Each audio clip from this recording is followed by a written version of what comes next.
सबको जय भीम नमो बुद्धाय। मैं AK Singh, lecturer Chandausi SM inter college में हूँ। जनपद संभल से, उत्तर प्रदेश से मैं हूँ। मैं 2 लाइनों से अपनी बात शुरू करूंगा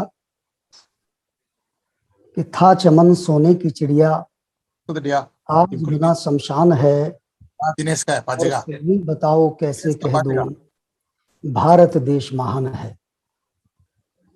2 लाइनें मैं और कहूंगा कि अंदर अंदर आग लगी है, ऊपर ऊपर पानी है, और हम हुए आजाद दोस्तों, ये कहना बेईमानी है।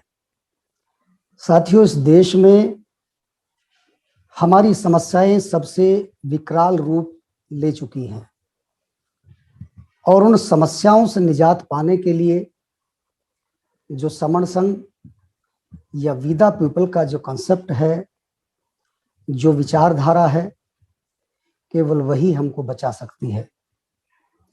कुछ लोग ऐसा समझते हैं कि राजनीति अगर हमारी आ जाएगी, राजनीति वर्चस्व अगर इस देश में हमारा हो जाएगा, तो शायद हमारे कुछ दुख दूर हो जाएंगे।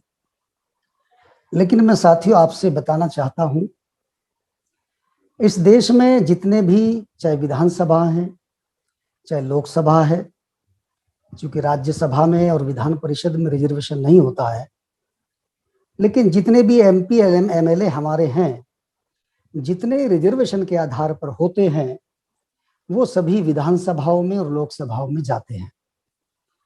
तो अगर राजनीति से हमारा उद्धार होने वाला था या हो सकता है, तो हमारे लोग तो राजनीति में पूरा 100% रिजर्वेशन लिए हैं। क्या वो अब हमारे अधिकार बचा पाए? वो हमारे अधिकार नहीं बचा पाए, बल्कि अपनी आंखों के सामने उन अधिकारों को लुटता हुआ देखते रहे।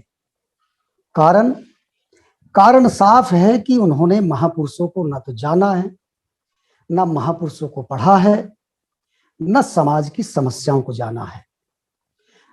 वो संघ की जो परिकल्पना है, उस संघ की परिकल्पना ही इसलिए इजाद की गई है, और हमारे विद्वान साथियों ने जो हमारी एक ऐसी संपदा छुपी थी, उन पुस्तकों में छुपी थी, उन महापुरुषों के आंदोलनों में छुपी थी, उन विद्वान साथियों ने इस कॉन्सेप्ट को निकाला, और निकाल करके इस वर्चुअल मीटिंग के माध्यम से, इस जूम मीटिंग के माध्यम से, फिजिकल मीटिंग के माध्यम से आप सबके बीच में उस कॉन्सेप्ट को लाने का काम किया।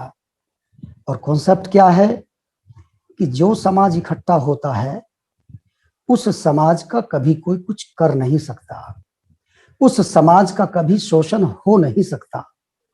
लोग ऐसा समझते हैं कि हमारे देश में जो संगठन है, कुछ हमारे साथियों ने संगठन बना करके लोगों को जागृति का काम किया, लोगों को महापुरुषों की विचारधारा बताने का काम किया, लेकिन अधिकार नहीं बच पाए। हर गली मोहल्लों में संगठन बनाने का काम किया, और संगठन बनाने का काम किस लिए किया कि हम संगठन बना करके अपने लोगों को सुखी जीवन प्रदान करेंगे, हम अपने लोगों का जीवन को बचाने का काम करेंगे। बाबा साहब डॉक्टर अंबेडकर ने जो अधिकार दिए हैं, उन अधिकारों को बचाने का काम करेंगे। लेकिन संगठन बनाने वाले साथियों ने इतने संगठन इस देश में बना दिए कि जितनी बमन समाज ने हमारी जातियों का निर्माण नहीं किया, या हमने स्वयं ने इतनी जातियों का निर्माण नहीं किया। हम कहते हैं कि हमें बमन समाज ने 6743 जातियों में बांटा, लेकिन उन विद्वान साथियों ने, उन संगठनकर्ताओं ने, उन संगठन का निर्माण करने वाले लोगों ने, उन नेताओं ने जो जिन्हें नेता बनने का शौक है, उन साथियों ने जिन्हें लीडर बनने का शौक है, उन साथियों ने जिसे माला पहनने का शौक है, जिन्हें मंच पर खड़े होकर के लंबे लंबे भाषण देने का शौक है, उन्होंने समाज को 29 लाख संगठनों में बांट दिया। और 29 लाख बांटने के बाद भी इस देश में जो समण समाज है, जो बहुजन समाज है, जो मूल निवासी समाज है, उनके अधिकार तो नहीं बच पाए। ये इतने सारे संगठन मिलकर के उन अधिकारों को बचा तो नहीं पाए। 4 लाख संगठन एक्टिव रूप से काम कर रहे हैं। और मैं विद्वान साथियों को बताना चाहता हूं कि इस देश में कोई भी ऐसा कोई ग्राउंड नहीं बना है कि अगर 29 लाख लोगों के केवल अध्यक्ष ही इकट्ठा हो जाएं तो इस देश में कोई ऐसा ग्राउंड नहीं बना है, कोई ऐसा मैदान नहीं बना है कि जो 29 लाख लोगों को समा सके। लेकिन ये लोग तो इकट्ठा नहीं होते और हमसे कहते हैं कि हमने संगठन का निर्माण किया है और 3 बातें बड़े जोर शोर से बोलने का काम करते हैं कि बाबा साहब ने कहा है कि शिक्षित बनो, संगठित रहो और संघर्ष करो। अरे भाई, शिक्षित तो हम हुए, लेकिन शिक्षित हुए, हम प्रशिक्षित नहीं हुए, हम कैडराइज्ड नहीं हुए। हमने किताबी ज्ञान तो खूब लिया, हमने पीएचडी किया, हमने डॉक्टरेट की, हम प्रोफेसर बन गए, हम लेक्चरर बन गए, हम इंजीनियर बन गए, हम डॉक्टर बन गए, लेकिन किताबी ज्ञान लेकर के हमने अपना पेट पालने का तो काम किया, अपने बच्चों को भी अच्छी शिक्षा देने का तो काम किया, लेकिन हम प्रशिक्षित नहीं हुए। हमने अपने महापुरुषों को नहीं पढ़ा, हमने उन महापुरुषों के साथ न्याय नहीं किया, हमने उस महापुरुषों की विचारधारा के साथ न्याय नहीं किया। हमने बाबा साहब के जिस बगीचे के फल खाए, जिस बगीचे के फूल चुने, जिस बगीचे का हमने माल खाया, उस बगीचे के लिए हमने काम नहीं किया।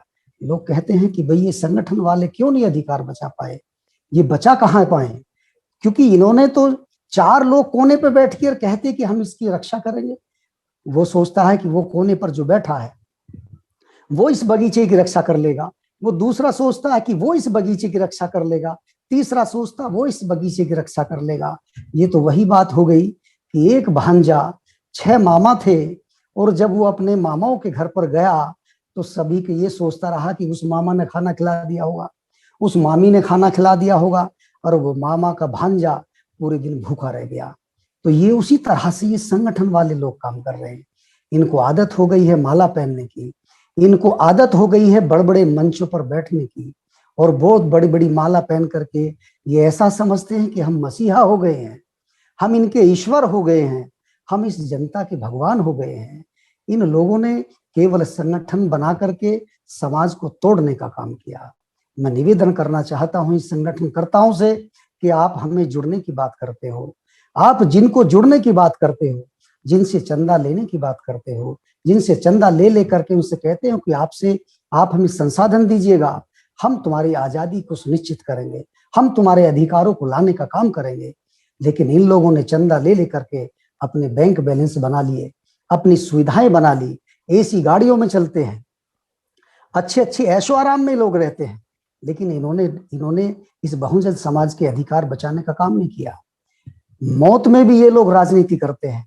जब किसी की मौत हो जाती है, किसी बहन बेटी का बलात्कार हो जाता है, तो ये एक साथ नहीं जाते वहां पर। एक व्यक्ति आज जाएगा 10 लोगों के साथ, एक व्यक्ति उसके 4 घंटे बाद जाएगा, एक व्यक्ति 2 दिन बाद जाएगा, और जाने के बाद क्या कहते हैं फोटो खिंचा करके कि हाँ मैं देखूंगा, मैं करूंगा, मैं बात पहुंचाऊंगा, मैं तुम्हारी सहायता करूंगा। लेकिन उनकी सहायता नहीं हो पाती।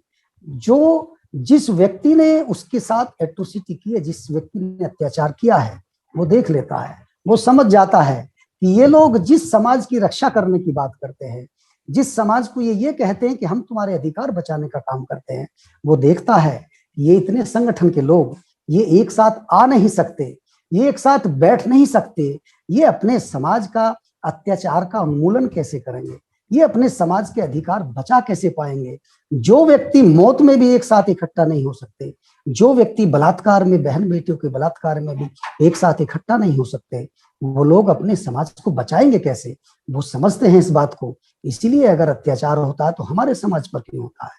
इसीलिए होता है कि हम लोग इकट्ठा नहीं है, हम लोग एक साथ नहीं है, हम लोग इकट्ठा हुए थे।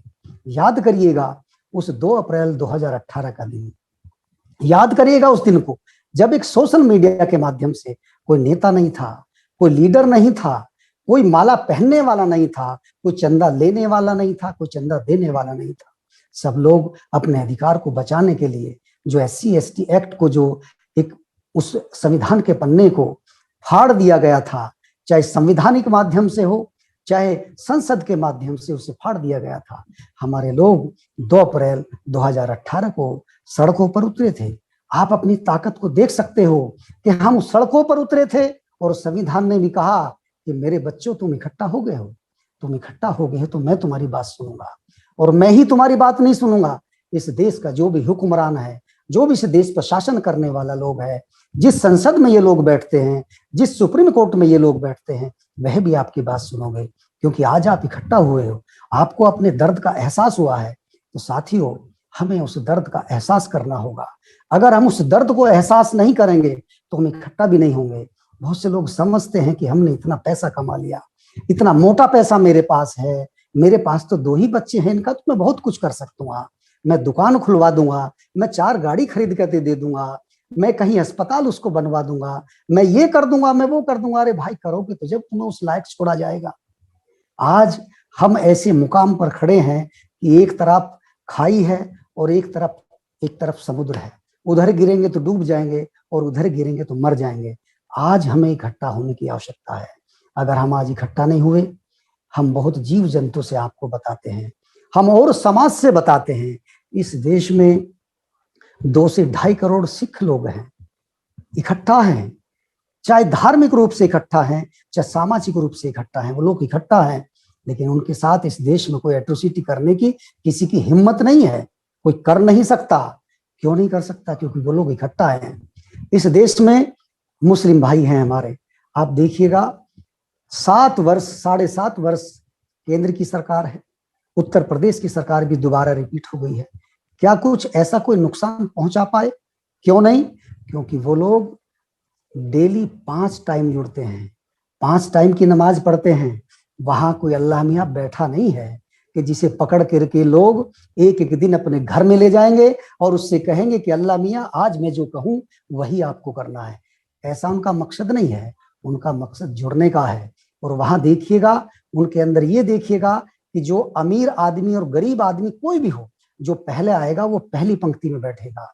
चाहे कितना भी अमीर आदमी बाद में आए मस्जिद में, वो पीछे बैठ करके नमाज पढ़ेगा। ऐसा नहीं कि कोई बड़ा आदमी, कोई अमीर आदमी वो आगे बैठ के नमाज पढ़ेगा, ऐसा नहीं है। उनके अंदर चाहे गरीब है चाहे अमीर है, उनके अंदर भाईचारा है, और भाईचारे के साथ वो लोग जुड़े हैं, धार्मिक रूप से जुड़े हैं, सामाजिक रूप से जुड़े हैं। उनके यहाँ ईद जब होती है तो कोई गरीब आदमी ऐसा नहीं मिलेगा आपको कि जिसके बच्चे नए कपड़े ना पहनते हो, जिसके घर में वो ईदी ना जाती हो, जिसके घर में वो लोगों का दिया हुआ दान ना जाता हो। क्यों? क्योंकि वो अपनी संपत्ति का कुछ हिस्सा, 20वां हिस्सा मस्जिद में दान करते हैं। और जो भी गरीब आदमी ईद के समय पर उनके समाज में होता, सब मिल करके उसकी हेल्प करते हैं, सब उसका सहयोग करते हैं। क्यों करते? क्योंकि उनके अंदर भाईचारा है। हम लोग जो सफेद कॉलर वाले लोग हो गए हैं, बड़ा खा पी करके बड़े अच्छे स्वास्थ्य वाले लोग हो गए हैं, ये कहें कि हमारे ऊपर जो चर्बी चढ़ गई है, हम उन जो अपने गांव में रहने वाले लोग हैं उनके बीच में जाना पसंद नहीं करते। क्यों? क्योंकि हम समझते हैं कि ये कुछ जानते नहीं है। अरे वो जाने कैसे भाई? क्या हमने उनको बताने का कभी काम किया? अगर हम उन्हें बताएंगे तो ऐसा नहीं है। आज भी आप उन गांव के बीच में जाइएगा, उन भाइयों के बीच में जाइएगा, आज भी वो हमारा सम्मान करते हैं। आज भी वो हमारे भाई से ज्यादा, जो हमारे माँ जाया भाई है उससे ज्यादा सम्मान हमारा करता। आप उनके बीच में जाकर तो देखिएगा, उन्हें समझाकर तो देखिएगा। मैं समझता हूं कि जो पढ़े लिखे लोग हैं इतनी जल्दी वो संगठित नहीं होंगे जितनी जल्दी वो जो गांव का आदमी, एक मजदूर आदमी है, अगर तुमने उसको बात समझा दी, वो आपके साथ खड़ा हो जाएगा, आपके साथ जान देने को खड़ा हो जाएगा। तो साथियों, हमें जुड़ना होगा, हमें सीखना होगा जानवरों से, हमें सीखना होगा झाड़ू से, हमें सीखना होगा पेड़ पौधों से, हमें सीखना होगा मधुमक्खियों से। क्योंकि जो जुड़ेंगे तो ताकत बनेगी, और ताकत बनेगी तो जीतेंगे। और जब जुड़ेंगे तब जीतेंगे, जहां जुड़ेंगे वहां जीतेंगे। जुड़ने में ही ताकत है, जुड़ के रहेंगे, ताकत बनाएंगे। आपने मुझे बोलने का मौका दिया, मेरी बात को ध्यान से सुना, मैं सभी का साधुवाद देना चाहता हूँ। जय भीम, नमो बुद्धाय, धन्यवाद।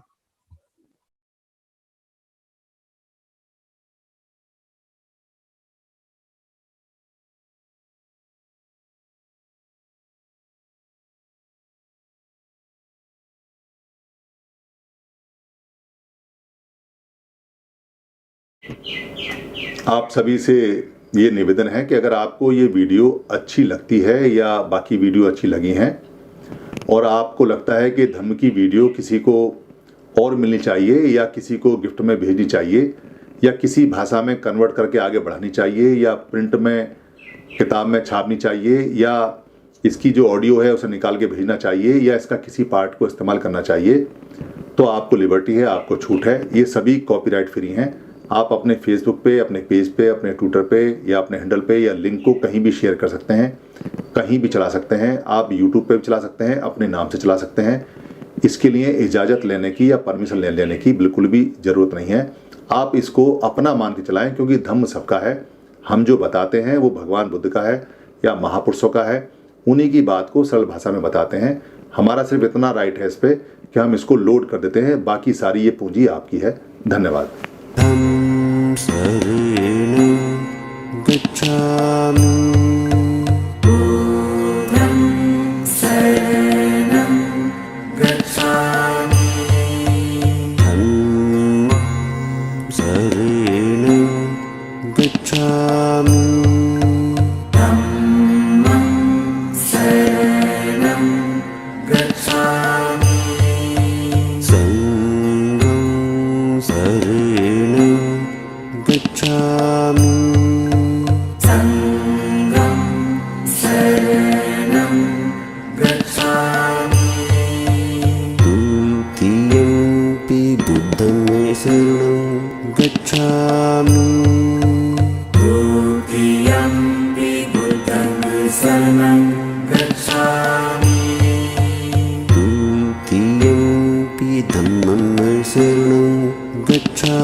Tatiampi Buddham Saranam